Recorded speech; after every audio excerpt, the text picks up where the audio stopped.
Good morning, everybody. It's Andrew Hoffman of My Franchise Partners, sitting here this morning with my good friend and colleague Ken Wells of Leads Hub. Leads Hub is a full-service digital marketing company who works closely with the franchises, franchisors, franchisees, as well as independent business owners. Good morning, Ken. Good morning. Thank you for having me today. Well, thanks for deigning to entertain the screen with me this morning. I certainly appreciate that. It's So there's a lot of discussion with franchisors and franchisees, about their marketing strategy. Now, franchising in general is a growth strategy for a franchisor, and also as a franchisee, it's the easiest way to get into business without the great knowledge and expense, the trial and error of being an independent startup all on your own. You tap into a lot of resources available to you.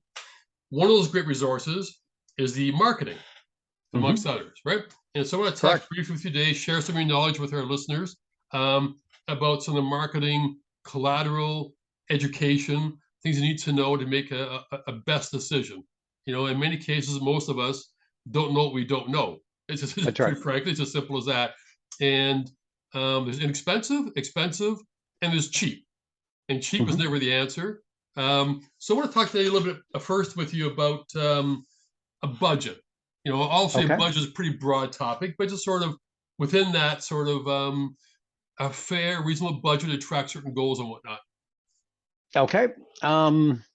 Depending on obviously what method you use to get new franchisees in or to get new clients in, obviously is going to depend on a budget, right? Most times when people talk about, let's say, getting new franchisors, there's three ways to do it. And I'm going to talk very briefly about each one of those. So the number one is to do online advertising, right? So that could be Google, could be Facebook. Second is SEO. You could do it through search engine optimization. And the third one is through social media. Okay. And those are the basic three methods that people use to get new franchisees. So let's go back and let's talk about pay-per-click stuff. In terms of how much money you should be spending, because that's really what we're talking about here in terms of budget or whatever.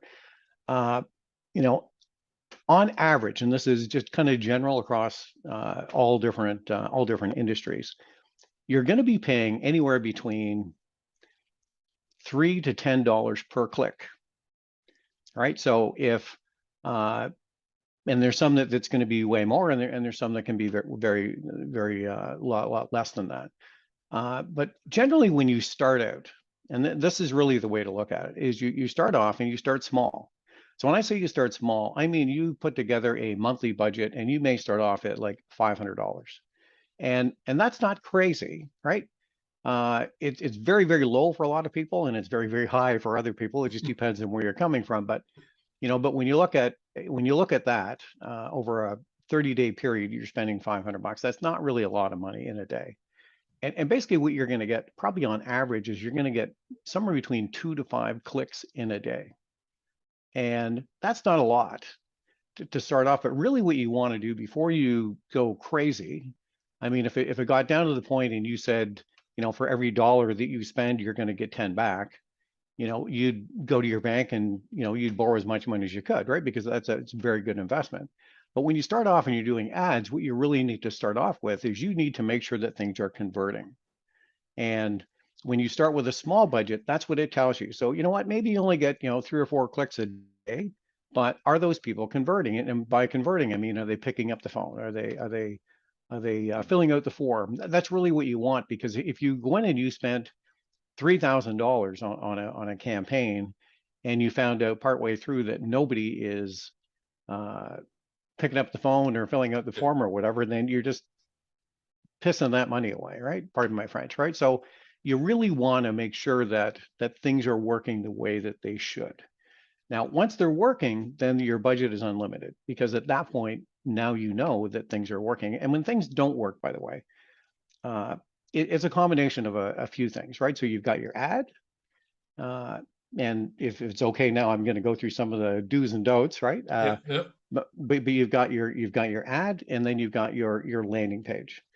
Now, I'm not even talking about the campaign that you set up, right? But your your campaign setup, first of all, has to be good. And I've seen so many campaigns where, they'll set up a campaign and they will, it'll run 24 hours a day.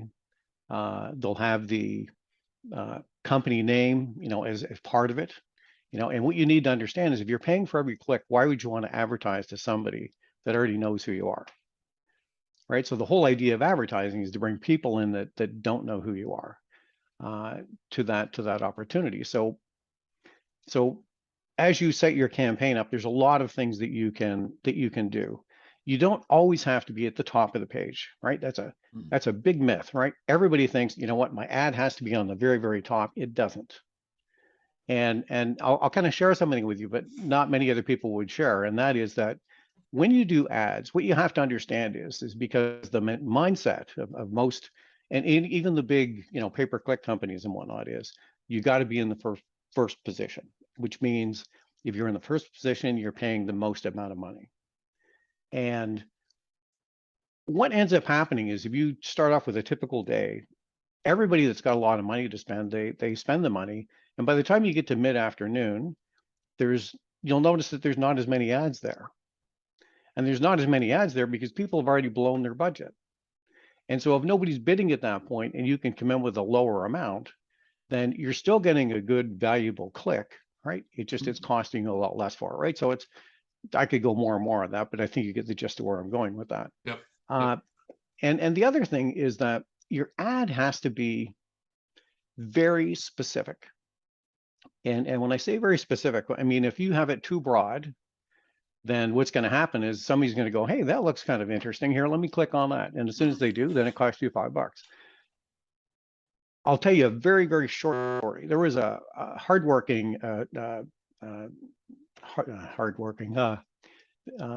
flooring company that I was working with, and they wanted to get some, they wanted to do some pay-per-click. And I said, okay, that's fine. And I put this ad together, and they said, Ken, this ad says that it's like really expensive and it's going to cost you a lot of money and it's going to be top quality stuff. And I said, yes. And I said, oh, did you want the bottom feeders? Did you want the people that want the lowest price? Right. and they said, well, no. And I said, but if your ad says something to the effect of only click here if you're only interested in buying top quality stuff by professional installers, the leads that you're going to get, you're not going to get as many, but they're going to be better leads, right? And if you want to go for the bottom feeders, like lowest price on everything, then you can spend a lot of money, but everybody's going to be a tire kicker, right? And you're not going to get any farther, right? So your ad has to be specific enough that if somebody's interested, they'll click on it. But also, you also want to dissuade people from clicking. And that may sound kind of counterintuitive, but you only want people that are genuinely interested to click on your ad because it's costing you money every time. And once they do click on your ad, now it goes to the landing page. And if you have people that are clicking, but they're not taking action, then it means you have a problem with your landing page. And the thing that'll always help on a landing page is a video. Because the longer that people spend on your landing page, the greater the chances are that they're going to take some kind of action. Right. Yep. Right. And a video will kind of attach kind of an emotion, shall we say, to that person, and people buy on emotion, even though everybody will tell you they don't, they do. Right. So the more that you can put in there that goes, hey, this looks really, really interesting. And the other thing about the video and the landing page itself is it has to be relatively short, but a landing page is a call to action. It's not a page that tells you everything you ever want to know. It tells you enough to intrigue them so that they can take some action and kind of get to the next step. And that's really all it is. And even in your video or even on your thing, you always have to say something like, and the next step is, pick up the phone and call us or fill out the form, whatever the case may be. So in terms of pay-per-click, that's really that's really the big thing. The other thing about pay-per-click, I just want to say this and then we can move on, is that people always come to me and they say, Ken, I want to advertise on Facebook. And I said, are you open to some other ideas? And they go, no, we know for a fact that it's going to be on on Facebook. And I'll say, okay, great. I said, let me ask you a question. So, what kind of franchise do you have? And just for argument's sake, let's just say it was plumbing, right? Hmm. And if, let's say it was a plumbing franchise. And I said, so if you were looking to buy a plumbing franchise, where would you go? And they go, well, I'd go to Google. And I say, well, if you're going to go to Google, then why would you advertise on Facebook? It doesn't make any sense, right? You always fish Right. where the fish are, right? Yep. And it's always those basic questions. So a lot of times people will have a preconceived idea of, we should go to this platform or we should go to this platform. Right. And really the big question to ask is, where should I go fishing? Right? Yeah. So I think I think on that point, a lot of the process and people when they determine they have in their mind what their goals are, but they really understand the metrics of attaining that goal. Mm-hmm. Like how many times, to use your metaphor about fishing, how many times must you cast a line into the water and attempt to catch fish to get what you really want? Education, and then the budget kind of comes out of that. So you got the harbor flooring thing. It sounds almost counterintuitive, but you look at it, it actually is quite intuitive. You Mm-hmm. know, there's no point blowing your budget where you don't want to catch the fish in the first place, That's your right. kind of fish, Mm-hmm. and so it really makes a lot of sense. Then if you do all that properly, you learn, you listen, get educated, understand it, do your due diligence with your service provider. Um, then now I guess you want to sort of, as you mentioned earlier about the pay-per-clicks and whatnot, you need to be able to track your activity. Correct. And then that comes back to something yourself and Leads Hub, for example, and with the franchisor, franchisee, business owner, etc. Now to understand what those metrics are that have popped out, and I guess you can then fine tune or tweak the process by measuring it effectively. Correct. Right. So I mean, the you always want to look and you want to see what number one, what keywords are attracting people to your ad. You also want to track how many clicks you have, what's cost you for those clicks, Yeah. what's your conversion ratio on those, and depending on the industry, it's going to be all over the map, right? Mm. Typically, if this is general, right? For every 20 people that come to your page, usually about 2 to 3 will actually fill that form in or pick up the phone, Right. right? And most times it works out where you talk to, let's say you talk to 10 people. Out of those 10 people that you talk to, you'll probably end up meeting face to face or whatever, or a more in-depth thing, maybe 2, 3 out of those, right? Depending on how good you are and how good that value proposition is. But the key in everything is just to make sure that you're only attracting the right people and you're not being too general. Well, one of the things I look at with the clientele I work with is sort of, I guess, so the customer acquisition cost. There's a promotion I saw a while ago for a franchisor. We talked about how their marketing program cost only a few $100s. Yep. They went on about how inexpensive it was. But as you dug deeper into the numbers, they were over $10,000 to actually get a franchisee. So Mm-hmm. it's great to have 100 leads or 1,000 leads. But at the end of the day, the customer acquisition is actually the customer, not Correct. not a shopper.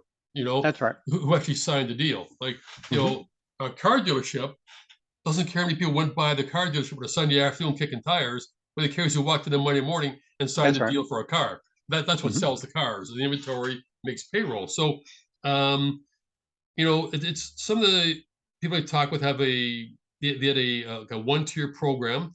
I promote actively a 3-tiered program, a gold, silver, bronze type thing, so people can fluctuate, but never deviate or leave the program. That's If right. something comes up of a personal nature, emergencies happen, you go down one level from gold to silver, silver to bronze. We never leave the program. So working with you, I know Leads Hub puts out a variety of programs on a Mm-hmm. variety of platforms. You know, did any insights on that sort of like a 3-tiered type program? Well, most times when you have a 3-tiered program, 90% of the time people are going to go for that middle program, Yeah. right? That's just the way marketing. That's just the way marketing goes. Uh, what I kind of recommend is this, right? And we don't tie anybody to a contract. And the reason why we don't tie anybody to a contract is that let's just say we had a contract and 3 months into it, something went horribly wrong and you weren't getting the leads that you want. Am I going to hold you to that contract? No, right? You're gonna go anyway, because otherwise you're just going to spread all kinds of nasty things about me. Now, hopefully that never happens, and it hasn't happened, right? But it's but you always work on a month by month, and what that also does is it gives you flexibility. So early on, what we'd like to do is we say, listen, to start off, probably go to the higher package because you want to really kind of get things going. And then once you start to get some leads in the door and things are going okay, then you scale back a package, right? And depending on whether we're talking about pay-per-click or we're talking about SEO or whatever, you can go from the top level down to the bottom level, right? It really depends on, but you need to make sure that things are working, right? You can't. I have a lot of people that will come to me and they'll want to go with the base package. And I'll go, we can go with the base package. It's going to take longer. And as long as you're willing to, work with that, then that's okay. But generally what ends up happening is, they do get leads, but usually they're not fast enough. And they go, and what they want is they want the $1 million package for $10. Right. And it's not going to happen. So you have to be reasonable. And generally what we do is we go, okay, if you go with that package, it's really going to take X amount of time, or you can expect to get X amount of leads. And would that work for you?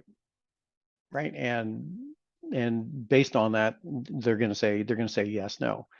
And it also gets down to how quickly they need to bring people on board. So if they need to sell franchises like today, then you go with online advertising.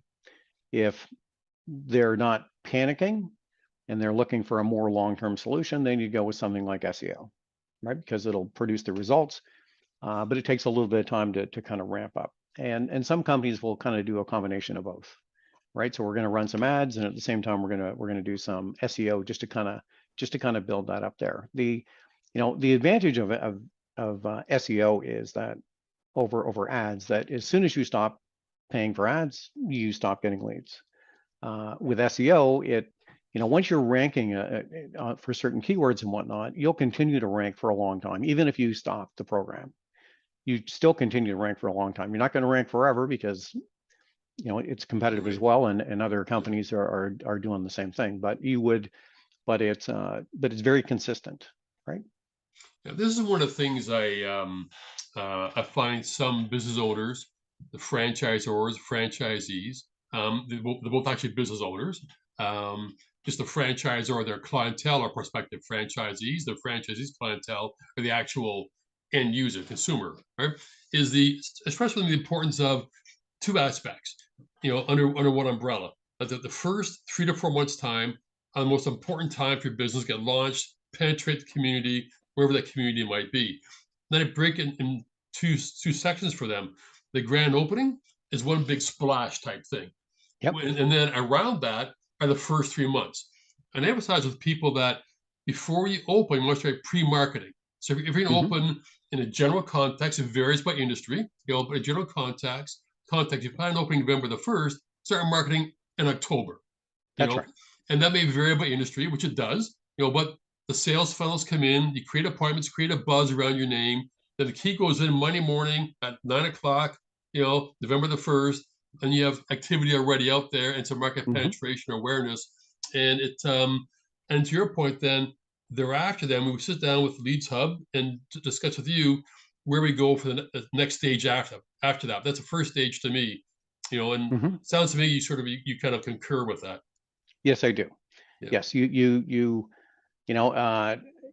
it's not like in the baseball movie, build it and they will come, right? You can be Field of Dreams. I couldn't remember what it was. We're not the Field of Dreams here, unfortunately. Yeah. Yeah. And too often that happens. It really leaves you really need to start off with a bang, and you need to continue that momentum, right, all the way through, because what ends up happening is once you get to that certain level, and you've got that momentum, it'll just keep going, right? Yeah. And but the whole idea is to get there. the thing about that I've seen it happen in many franchisees is that the franchisor works with them right at the very beginning, gets their franchise fee, and then kind of shakes their hand and says, well, good luck. Right. And I've been approached by a lot of companies like that. And, and they're looking to usually at that point when they come to me, they're desperate.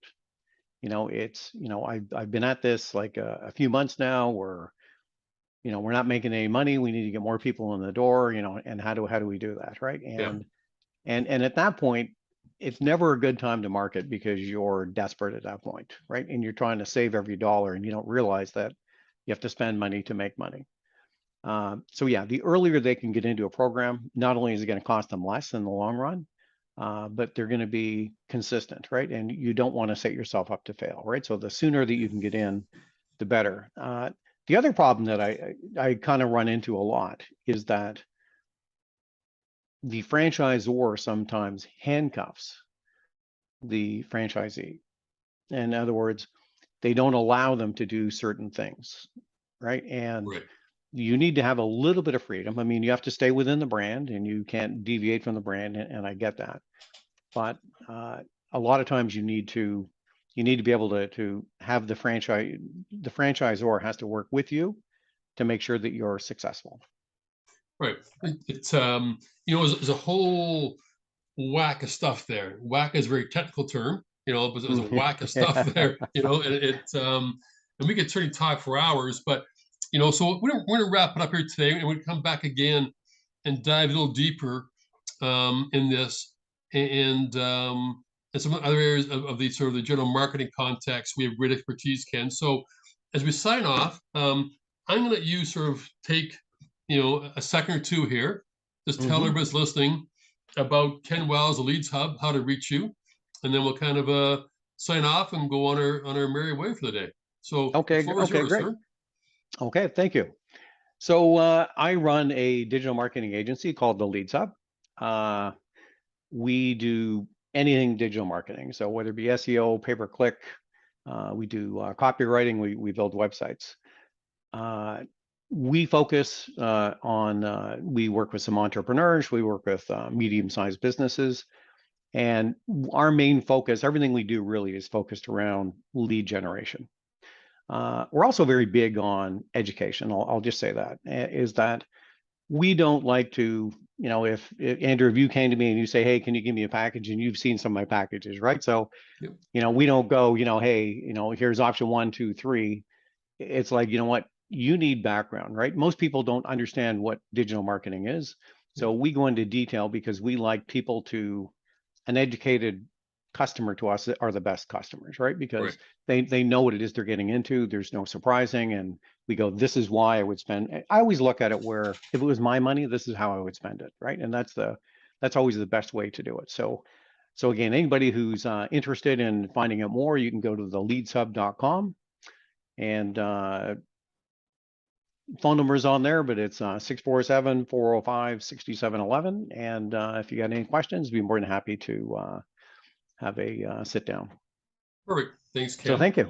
You're very welcome. I appreciate your time today. So for all our watchers and listeners and whomever, Ken Wells at leadshub.com, and I'm Andrew Hoffman, my franchisepartners.com, 647-991-2282, and happy entrepreneurship.